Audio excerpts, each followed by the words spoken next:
ಜಾತಿ ಗಣತಿ ಇಷ್ಟು ಬೇಗ ಬರುತ್ತೆ ಅಂತ ಅಂದ್ಕೊಂಡಿರಲಿಲ್ಲ. ಜುಲೈ 13ನೇ ತಾರೀಕು ಲಿಂಗಾಯತ ಪಂಚಮಸಾಲಿ ಅಡ್ವೊಕೇಟ್ ಪರಿಷತ್ತಿನ ರಾಜ್ಯ ಕಾರ್ಯಕಾರಿಣಿಯ ಮೊದಲ ಹಂತದ ಸಭೆಯನ್ನು ವಿಜಯಪುರ ನಗರದಲ್ಲಿ ಕರೆದಿದ್ವಿ. ಅವತ್ತು 13 ಜಿಲ್ಲೆಯ ವಕೀಲರ ಪರಿಷತ್ನವರು ಕೂಡಿ ಒಂದು ಸಲಹೆಯನ್ನು ಕೊಟ್ಟಿದ್ದು. ಎರಡನೇ ಹಂತದ ರಾಜ್ಯ ಕಾರ್ಯಕಾರಿಣಿ ವಕೀಲರ ಪರಿಷತ್ತಿನ ಚಿಂತನಾ ಸಭೆಯನ್ನು 14ನೇ ತಾರೀಕು ಚಿಕ್ಕೋಡಿಯಲ್ಲಿ ಕರೆದಿದ್ವಿ. ಆ ಚಿಕ್ಕೋಡಿಯಲ್ಲಿ ವಕೀಲರ ಪರಿಷತ್ತಿನ ಕೊಟ್ಟಂಥ ನಿರ್ಣಯದಂತೆ ಈಗಾಗಲೇ ಇಡೀ ನಮ್ಮ ಸಮಾಜ ಬಾಂಧವರಿಗೆ 14ನೇ ತಾರೀಕಿಂದ ಒಂದು ಸಂದೇಶ ಕೊಟ್ಟಿದ್ವಿ. ಎಲ್ಲರೂ ಸಹ ಲಿಂಗಾಯತ ಪಂಚಮಸಾಲಿ ಅಂತಲೇ ಬರೆಸಬೇಕು. ಈ ಕುರಿತು ಯಾವುದೇ ಮಹಾಸಭೆಗಳ, ಯಾವುದೇ ಮಠಾಧೀಶರ, ಯಾವುದೇ ಸಂಘ ಸಂಸ್ಥೆಗಳ ಯಾರ ಮಾತನ್ನು ಕೇಳಬಾರ್ದು. ಇವೆಲ್ಲ ಪಂಚಮಸಾಲಿಗಳು, ಪಂಚಮಸಾಲಿ ಗುರುಗಳು, ಪಂಚಮಸಾಲಿ ಸಂಘಟನೆಯ ಅಧ್ಯಕ್ಷರು ಏನು ಸಂದೇಶ ಕೊಡ್ತಾರೆ ಅದನ್ನು ಮಾತ್ರವೇ ಆದೇಶವನ್ನು ಪಾಲಿಸಬೇಕು ಹೊರತು ನೂರಾರು ಸಮಾವೇಶಗಳನ್ನು, ನೂರಾರು ಸಭೆಗಳನ್ನು ಯಾರೇ ಮಾಡಿದ್ರು ಅಂತ ಯಾವುದೇ ಸಭೆ ಸಮಾರಂಭಗಳಿಗೂ ನೀವು ಹೋಗಿ ಕೂಡುದಂತ ನಾನು ಹೇಳಕ್ಕೆ ಇಚ್ಛೆ ಪಡ್ತೀನಿ. ಹೋದರೆ ಮತ್ತಷ್ಟು ನಿಮ್ಗೆ ಕನ್ಫ್ಯೂಸ್ ಮಾಡ್ತಾರೆ. ನಮ್ಮದಂತೂ ಡಿಸೈಡ್ ಮಾಡಿದ್ದೀವಿ, Lingayat Panchamasali code number A-0868 ಅಂತೇಳಿ ಇದನ್ನು ತಾವೆಲ್ಲರೂ ಸಹ ಬರೆಸ್ಬೇಕು ಅಂತೇಳಿ ವಕೀಲರ ಪರಿಷತ್ತಿನ ನಿರ್ಣಯವನ್ನೇ ನಾವೀಗಾಗಲೇ ಅಂಗೀಕಾರ ಮಾಡಲಾಗಿ ಅದನ್ನೇ ರಾಜ್ಯ ಜನತೆಗೆ ಈಗಾಗಲೇ ಪ್ರಚಾರ ಮಾಡಲಾಗಿದೆ. ಈಗಾಗಲೇ ಧರ್ಮದ ಕಾಲಂನಲ್ಲಿ ಸಹ ನಿನ್ನೆ ಒಂದು ಚರ್ಚೆ ಆಗೈತಿ, ಚಿಂತನೆ ಆಗೈತಿ. ಆ ಪ್ರಕಾರವಾಗಿ ಸಂದೇಶವನ್ನು ಕೊಟ್ಟಿದ್ದೀವಿ. ಮತ್ತು ನಾಳೆ ಆರೋಗ್ಯ ನಡೆಯುವಂಥ ಸಮಾವೇಶದಲ್ಲಿ ಮತ್ತಷ್ಟು ನಮ್ಮ ಘೋಷಣೆಗಳನ್ನು ಮಾಡ್ತೀವಿ. ಆವತ್ತು ಆರೋಗ್ಯದಲ್ಲಿ ನಡೆಯುವಂಥ ಸಮಾವೇಶದಲ್ಲಿ ನಿರ್ದಿಷ್ಟವಾಗಿರ್ತಕ್ಕಂಥ ಜಾತಿ ಗಣತಿಯ ಎಲ್ಲ ನಿರ್ದಿಷ್ಟವಾದಂಥ ವಿವರಗಳನ್ನು ಮತ್ತಷ್ಟು ಸಮಾಜ ಬಾಂಧವರು ಹೇಳಿಕೆ ಇಚ್ಛೆ ಪಡ್ತಾರೆ. ಈಗ ಲಿಂಗಾಯತ ಸಮಾಜದ ಸ್ವಾಮೀಜಿಗಳು ಒಂದೊಂದು ರೀತಿ ಹೇಳಿಕೆಗಳನ್ನು ಕೊಡುವ ಮೂಲಕ ಸಮಾಜವನ್ನ ಗೊಂದಲಕ್ಕೀಡು ಮಾಡ್ತಾರೆ. ಒಬ್ಬೊಬ್ರು ಹಿಂದೂ ಧರ್ಮ ಬಳಸಿ ಅಂತ ಹೇಳ್ತಾರೆ, ಆಮೇಲೆ ಮತ್ತೊಬ್ರು ಲಿಂಗಾಯತ ಧರ್ಮ ಅಂತ ಬಳಸಿ ಅಂತ ಹೇಳ್ತಾರೆ. ಹೀಗೆ ಸಮಾಜದ ಜನ, ಒಟ್ಟು ಸಮಾಜದ ಜನ ಗೊಂದಲಕ್ಕೀಡಾಗಿರ್ತಾರೆ. ನಾವು ಯಾರಪ್ಪ ಅನ್ನೋ ಅದಕ್ಕೆ ನಾನು ಉಳಿದವರು ಯಾವ ಗೊಂದಲಕ್ಕೀಡಾಗಲಿ ಏನಾರು ಮಾಡ್ಕೊಡ್ರಿ. ನಮ್ಮ ಪಂಚಮಸಾಲಿ ಸಮಾಜ ಇತ್ತೀಚಿನ ದಿನಗಳಲ್ಲಿ ಸಂಘಟನೆ ಆಗಿದೆ, ಜಾಗೃತಗೊಂಡಿದೆ.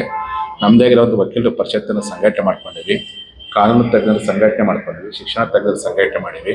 ಮುಂಚೆ ನಮ್ಗೆ ಯಾರೂ ಗೈಡ್ ಮಾಡೋದು ಇರಲಿಲ್ಲ. ಈಗ ನಮ್ಮದೇ ಇರುವಂಥ ಲೀಗಲ್ ಸೆಲ್ಲು, ನಮ್ಮದೇ ಇರುವಂಥ ಎಜುಕೇಷನ್ ಎಕ್ಸ್ಪರ್ಟ್ಸ್ ಸೆಲ್ಲಿರೋದ್ರಿಂದ ಅವರೆಲ್ಲ ಸಲಹೆ ಪಡ್ಕೊಂಡೆ ನಾವು ಚರ್ಚೆ ಮಾಡಲಾಗಿದೆ. ಆ ಪ್ರಕಾರವಾಗಿ ಏನು ನಿರ್ಧಾರಗಳನ್ನು ಮಾಡಿದ್ವಿ ಆ ನಿರ್ಧಾರಗಳಂತೆ ಚರ್ಚೆ ನಡೀತಾ ಇದೆ. ನಾಳೆ ಆರೋಗ್ಯದಲ್ಲಿ ಅಧಿಕೃತವಾದಂಥ ಘೋಷಣೆಯನ್ನು ಅವತ್ತು ದಿವಸ ನಾವೆಲ್ಲ ಮಾಡ್ತೀವಿ. ಪಂಚಮಸಾಲಿ ಸಮಾಜ ಲಿಂಗಾಯತ ಧರ್ಮದ ಭಾಗನ ಅಥವಾ ಹಿಂದೂ ಧರ್ಮದ ಭಾಗನ? ನೋಡಿ, ಲಿಂಗಾಯತ ಧರ್ಮದ ಭಾಗವಾಗಿಯೇ ಪಂಚಮಸಾಲಿ ಇರತಕ್ಕಂಥದ್ದು. ಮೂಲ ಲಿಂಗಾಯತ ನಾವೇ ಅದಲ್ಲ. ಆ ಕಾರಣಕ್ಕೋಸ್ಕರ ನಮ್ಮಲ್ಲಿ ಯಾವುದೇ ರೀತಿಯಾಗಿರ್ತಕ್ಕ ಗೊಂದಲ ಇಲ್ಲ. ಆ ಕಾರಣಕ್ಕೆ ಈಗಾಗಲೇ ನಾವು ಹೇಳ್ಬಿಟ್ಟಿವಿ, ನಮ್ಮಲ್ಲಿ 2 ಕೋಡ್ ಇತ್ತು, ವೀರಶೈವ ಪಂಚಮಸಾಲಿ, ಲಿಂಗಾಯತ ಪಂಚಮಸಾಲಿ ಅಂತ ಕೋಡ್ ಇತ್ತು. ನಾನು ಅದಕ್ಕೋಸ್ಕರವಾಗಿಯೇ ನಾವು ಯಾರು ಸಹ ಮೂಲತಃ ವೀರಶೈವರು ಅಲ್ಲೇ ಇಲ್ಲ. ಹಾಗಾಗಿ ನಾನು ನಿರ್ಧಾರಗಳನ್ನು ಹೇಳ್ಬಿಟ್ಟೆ. ವೀರಶೈವ ನಮಗೆ ಸಂಬಂಧ ಪಡೋದಿಲ್ಲ ಆ ಶಬ್ದ. ಯಾಕಂದ್ರೆ ನಮ್ಮ ಹಿರಿಯರ ದಾಖಲಾತಿಗಳಾಗಿರ್ಬೋದು, ನಮ್ಮ ಸಮುದಾಯದ ಎಲ್ಲ ಸಮುದಾಯ ಭವನಗಳಾಗಿರ್ಬೋದು ಎಲ್ಲವೂ ಲಿಂಗಾಯತ ಅಂತ ಇರೋದ್ರಿಂದ ಅದಕ್ಕೆ ಲಿಂಗಾಯತ ಪಂಚಮಸಾಲಿ ಅಂತಲೇ ಬರೆಸ್ಬೇಕು ಅಂತೇಳಿ ನಾವೆಲ್ಲ ಡಿಕ್ಲೇರ್ ಮಾಡಿದ್ದೀವಿ. A-0868 ಅಂತೇಳಿ ಅದನ್ನೇ ಬರೆಸ್ಬೇಕಂತ ನಿರ್ಧಾರ ಮಾಡಿವಿ. ನಾಳೆ ಆರೋಗ್ಯದಲ್ಲಿ ಅದನ್ನು ಘೋಷಣೆ ಮಾಡ್ತೀವಿ. ನಿನ್ನೆ ವಚನಾನಂದ ಸ್ವಾಮೀಜಿ ಹಿಂದೂ ಧರ್ಮ ಅಂತ ಬರೆಸಿ ಜಾತಿಯಲ್ಲಿ ಪಂಚಮಸಾಲಿ ಬರೆಸಿ ಅಂತ ಘೋಷಣೆ ಮಾಡಿದ್ದಾರೆ ಬೆಂಗಳೂರಲ್ಲಿ. ಅಲ್ಲ ಮಾಡ್ಕೊಳ್ರಿ. ನೋಡ್ರಿ, ಪಾಪ ಅವ್ರು ಇಷ್ಟು ದಿನ ವೀರಶೈವ ಅಂತಿದ್ರು, ಇವರು ಅವ್ರ ಪಾಪ ಲಿಂಗಾಯತ ಅಂತ ಬಂದಾರೆ. ನಮ್ಮೆಲ್ಲರ ಧ್ವನಿ ಮಾತ್ರ ಒಂದೇ ಐತಿ, ಲಿಂಗಾಯತ ಪಂಚಮಸಾಲಿ ಅಂತಲೇ ಬಂದೈತಿ. ಇನ್ನು ಸ್ವಲ್ಪ ವಿಚಾರದಲ್ಲಿ ಸಣ್ಣ ಪುಟ್ಟ ವಿನ್ಯಾಸ ಇದೆ, ಅದನ್ನ ಅಂತ ಸರಿಪಡಿಸೋ ಪ್ರಯತ್ನ ಮಾಡ್ತಾರೆ.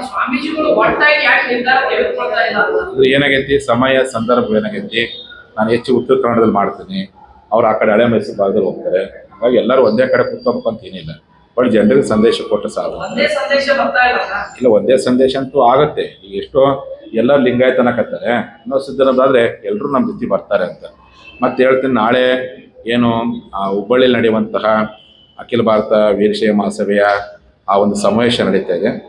ನಮ್ಮ ಸಮಾಜ ಬಾಂಧವರಿಗೆ ನಾವು ಮನವಿ ಮಾಡ್ಕೊಳ್ತೀವಿ, ಈಗಾಗಲೇ ಪಂಚಮಸಾಲಿಗಳು ಏನು ಗುರುಗಳು ಸಂದೇಶ ಹೇಳಿವಿ ಆ ಸಂದೇಶನ ಪಾಲಿಸಬೇಕು ಹೊರತು ಯಾವುದೇ ಕಾರಣಕ್ಕೂ ಪಂಚಮಸಾಲಿಗಳು ಅಖಿಲ ಭಾರತೀಯ ವೀರಶೈವ ಮಹಾಸಭೆಯವರು ಹುಬ್ಬಳ್ಳಿ ನಡೆಯುವಂಥ ಸಮಾವೇಶದಲ್ಲಿ ನೀವು ಯಾರು ಸಹ ಭಾಗವಹಿಸಬಾರ್ದು ಅನ್ನುವಂಥ ಒಂದು ಸಂದೇಶನ ಕೊಡಲಿಕ್ಕೆ ಇಚ್ಛೆ ಪಡ್ತೀನಿ. ಮತ್ತು ನೀವು ಅಲ್ಲಿ ಹೋದರೆ ಅವರು ನಮ್ಮನ್ನು ಹೇಳ್ತಾರೆ ತಿಲಿಕೃಷಿ ಮಾಡ್ತೀನಿ. ಯಾಕೆ ಅವರು ವೀರಶೈವ ಮಹಾಸಭೆ ಸಮಗ್ರ ಲಿಂಗಾಯತ ಬಗ್ಗೆ ಅವರು ಪ್ರತಿಪಾದನೆ ಮಾಡ್ತಾರೆ. ಈಗಾಗಲೇ ನೀವು ಒಂದು ಸಂದೇಶ ಕೊಟ್ಟಿವಿ, ಆ ಸಂದೇಶನ ಪಾಲಿಸೋ ಪ್ರಯತ್ನ ಮಾಡಬೇಕು. ಯಾರು ಸಹ ಹುಬ್ಬಳ್ಳಿ ನಡೆಯುವಂಥ ಅಖಿಲ ಭಾರತೀಯ ವೀರಶೈವ ಮಹಾಸಭೆ ನಡೆಯುವಂತಹ ಜಾತಿ ಗಣತಿ ಸಮಾವೇಶ, ಏಕತಾ ಸಮಾವೇಶ ನಡೀತದೆ. ಆ ಸಮಾವೇಶಕ್ಕೆ ನಮ್ಮ ಸಮಾಜ ಬಾಂಧವರು ಯಾರು ಹೋಗೋದು ಬೇಡ.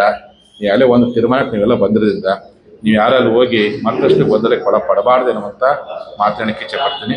ಯಾಕಂದರೆ ನಮ್ಮ ಮೀಸಲಾತಿ ಹೋರಾಟಕ್ಕೆ ಇದುವರೆಗೂ ಅಖಿಲ ಭಾರತೀಯ ವೈದ್ಯ ಮಹಾಸಭೆಯವರು ಎಲ್ಲಿ ಸಹ ಒಂದು ರೀತಿಯಾಗಿರ್ತಕ್ಕಂಥ ಸ್ಪಂದನೆ ಮಾಡಿಲ್ಲ.